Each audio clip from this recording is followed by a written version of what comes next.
అలాగే సుంకే రవిశంకర్ గారు ఉన్నారు. సో వి ప్రకాష్ గారు కూడా ఫోన్ లైన్ లో ఉన్నారు. నమస్తే వి ప్రకాష్ గారు. ముందుగా ఒకసారి ప్రకాష్ గారి దగ్గరికి వెళ్దాం. ఎస్ ప్రకాష్ గారు చెప్పండి. అంటే రిపోర్ట్స్ అయితే అన్నారం సుందిల్ల సేఫ్ అనే ఇచ్చాయి, గవర్నమెంట్ డెసిషన్ తీసుకోవచ్చు అంటుంది. సో ప్రభుత్వం ఇప్పటికిప్పుడు ఏం చేస్తే బాగుంటుంది అంటారు? ఇందాక శరత్ గారు చెప్పారు, నిన్న మొన్న కూడా మన ఛానల్లో మనం కూడా అప్పీల్ చేస్తాం, రిటైర్డ్ ఇంజనీర్స్ కూడా అప్పీల్ చేశారు. అక్కడ నుంచి నీళ్లు తరలిపోతున్నాయి కదా, వాటిని లిఫ్ట్ చేసి ఇప్పుడు అన్ని రిజర్వాయర్స్ కూడా సగం సగం కూడా లేవమ్మా. మొన్న మల్లన సార్ పోతే 13 టీఎంసీలో ఉన్నాయి, అక్కడ ఇంకో 20 టీఎంసీలో నింపుకునే అవకాశం ఉంది. కొండపోచమ్మ సాగర్ లో ఇతర రిజర్వాయర్లు మిడ్ మానేర్ కూడా పూర్తిగా నిండలేదు. మొన్న కొంత లిఫ్ట్ చేశారు కానీ ఇప్పటికీ చాలా అవకాశం ఉంది ఇంకా. సో కనీసం ఈ ఖరీఫ్ లో చివరి తరల కోసమైనా ఇవ్వాల్సి ఉంటుంది, ఎందుకంటే వేసిన పంటలు కూడా పాడైపోయే అవకాశం ఉంటుంది నీళ్లు లేక. సో ఆ నీళ్లు పోతున్నప్పుడు ఎత్తిపోయడానికి ఇబ్బంది ఏం లేదు, కనీసం ఆ గేట్లు వేయమని చెప్పారు కాబట్టి ప్రభుత్వ నిర్ణయమే కాబట్టి గేట్లు వేసేసి ఎంత వీలైతే అంత లిఫ్ట్ చేసుకున్నట్టయితే ఆ మోటార్లు కూడా బాగుంటాయి.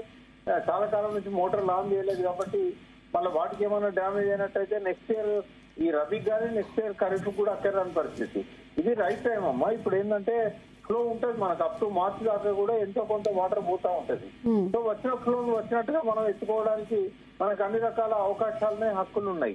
బట్ ఈ ప్రభుత్వం మాత్రం మనకు ఇవ్వాల్సిన నీళ్లు ఇవ్వట్లేదు, ఈవెన్ కృష్ణాలో కూడా మన హక్కులను కాపాడట్లేదు. మరి ఈ ప్రాంతాలలో ఉన్న ప్రజలంతా కూడా కాంగ్రెస్ నే గెలిపించారు. మరి కాంగ్రెస్ ని గెలిపించినప్పుడు ఆ ప్రజాప్రతినిధులకు కూడా ఏం పట్టనట్టు వివరిస్తున్నారు. విప్రకాష్ గారు ఎవరెన్ని చెప్పినా మాత్రం ప్రభుత్వం మాత్రం ఒక రాజకీయ నిర్ణయం అయితే తీసుకొని కేవలం తుమ్మిడి హట్టి చెప్పమే చేస్తున్న పరిస్థితి కదా, ఏమనుకోవాలి?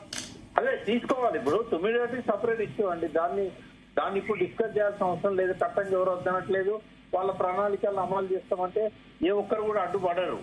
ఆ ఇష్యూ డిఫరెంట్. కానీ ఇప్పుడు చేసేది మన ముందున్న సమస్య ఏంటంటే రైతులు నీళ్ల కోసం బాగా ఇబ్బంది పడుతున్నారు. ఇప్పుడు శరత్ గారు చెప్పారు, ఆయన ఊర్లో ఉన్నాను, ఎండాకాలం పరిస్థితి ఉంది అని. నేను కూడా ఇప్పుడు వరంగల్ నుంచి వస్తున్నా, ఎక్కడ చూసినా కూడా ఆ నీటి ఎద్దరు కనబడతా ఉంది. ఏదో వర్షం పడదు కాబట్టి కొద్దిగా అక్కడక్కడ పచ్చగా ఉంది, కానీ ఈ పంటలు కాపాడేంత వర్షాలు పడట్లేదు. కాబట్టి ఏ చెరువులలో కూడా ఎక్కువగా నీళ్లు రాలేదు ఈసారి. కాబట్టి ఇదంతా కూడా ప్రభుత్వం బాధ్యతగా ఉంటది. మరి ప్రభుత్వ పెద్దలు ఆలోచించాలి, ఎమ్మెల్యేలు వీళ్ళంతా కూడా ప్రభుత్వానికి ముఖ్యమంత్రి దగ్గర పోయి కూర్చుంటే తప్ప ఇది కాదు. ఒకవేళ వాళ్ళు విఫలమైనప్పుడు తమ హక్కులను కాపాడుకోవడానికి ప్రజలు సిద్ధపడాలి, ప్రతిపక్షాలు కూడా వాళ్ళకి నాయకత్వం వహించాల్సి ఉంటుంది.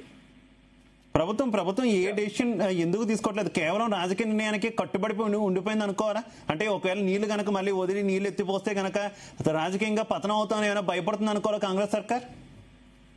అంటే ఇవన్నీ పైకి చూపెట్టడానికి బాగుంటాయండి. లోపల ఏంటంటే ఆంధ్రలో గోదావరి డెల్టాకు కావాల్సిన నీళ్లు వాళ్ళు ఇవ్వాల్సి ఉంటుంది అన్నట్టు. ఎందుకంటే చంద్రబాబు నాయుడు డైరెక్షన్ ఉంటుంది అక్కడ. ఇప్పటికే దేవాదుల నుంచి మనం నీళ్లు ఎత్తిపోసుకుంటున్నాము. ఆ కిందికి డెల్టాకు నీళ్లు పోకపోయినట్టయితే వాళ్ళ 14 లక్షల ఎకరాల ఆయకట్టు ఖరీఫ్ లో ఇబ్బందుల్లో ఉంటది. ఈ నీళ్లు అక్కడ పోయినా కూడా మనకు అనిపిస్తుంది రోజుకు 1000 టీఎంసీలు పోతున్నాయని అనిపిస్తుంది, కానీ ఆడ స్టోరేజ్ లేకపోవడం వల్ల కాలువలకు నీళ్లు అందేది అంతా కొడితే 10-20 టీఎంసీలు ఉండవు. కానీ దానికోసం 1000 టీఎంసీలైనా సముద్రం పాలు చేయడానికి సిద్ధపడతారు. ఇక్కడ ప్రాణహిత సమస్యను అర్థం చేసుకోవాలంటే డెల్టా ఆయకట్టుకున్న సమస్యలను అర్థం చేసుకోవాలి. ఈ ప్రభుత్వం చంద్రబాబు నాయుడు డైరెక్షన్ లో నడిచినంత కాలం ప్రజలకి కష్టాలు తప్పవు. ఓకే, అంటే ఇప్పుడు ఎన్డీఎస్ఏ రిపోర్ట్ గురించి వెయిట్ చేశామని చెప్తూ వచ్చింది.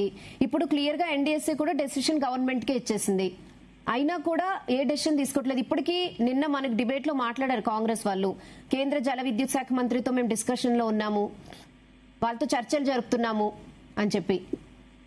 అంటే ఏదో ఒక సాకు చూపెట్టి వాయిదా వేయాలి, ఎందుకంటే పోలవరంలో నీళ్లు మార్చి తర్వాతనే ఆపడం సాధ్యమవుతుంది.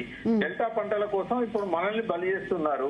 అక్కడ రెండో అంశమే లేదు. ఇంకా వాళ్ళకి అర్థమైనా కాకుండా ఈ డెల్టాకు నీళ్లు ఇవ్వడానికే తప్ప 57 సంవత్సరాలు తెలంగాణలో బ్యారేజీలు కట్టకుండా నీళ్ళన్నిటిని ఎట్లయితే డెల్టాకు తరలించారో అదే ప్రయత్నం ఇప్పటికి కూడా జరుగుతూ ఉంది. తెలంగాణ వచ్చిన తర్వాత కూడా ఈ మేడిగడ్డను బ్లాస్ట్ చేసి ఆ నీళ్లను తీసుకుపోవడం అనేది వాళ్ళు చేస్తున్న పని. ఇవాళ కాకపోయినా వాస్తవాలు తర్వాతనైనా ప్రజలకు అర్థమైతే ప్రజలు ఎవరిని శిక్షించాలో వాళ్ళని శిక్షిస్తారు. సో ఇప్పుడు ఇలా వాయిదాలు వేసుకుంటూ వెళ్తారు అంతే.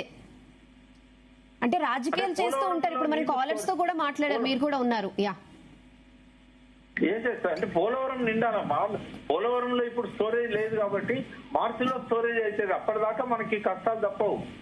అందుకే వెనకట నిజాం అనేవాడు ఆంధ్ర దిక్కు తిరిగి రోజు పొద్దున నమస్కారాలు చేసేవాడట. ఇటు సూర్యుడు ఇట్లున్నాడండి, మీరు అటెందుకు పెడుతున్నారంటే వాళ్ళు చల్లగా ఉండాలి, వాళ్ళు చల్లగా ఉండకపోతే మన మీద పడతారు, మన వనరులను దోచుకుంటారు అని చెప్పి 6వ నిజాం చెప్పేవాడట. చాలా మంది చెప్తారు. అంటే ఇవాళ పరిస్థితి ఏంటంటే ఆంధ్ర చల్లగా ఉంటేనే తెలంగాణ కడుపు నిండుతుంది, ఆంధ్ర కష్టాలు ఉంటే తెలంగాణ కష్టాలనే ఉండాల్సి వస్తుంది. ఓకే ఓకే రవిశంకర్ గారు నమస్తే. ఆడియో క్లియర్గా ఉందా?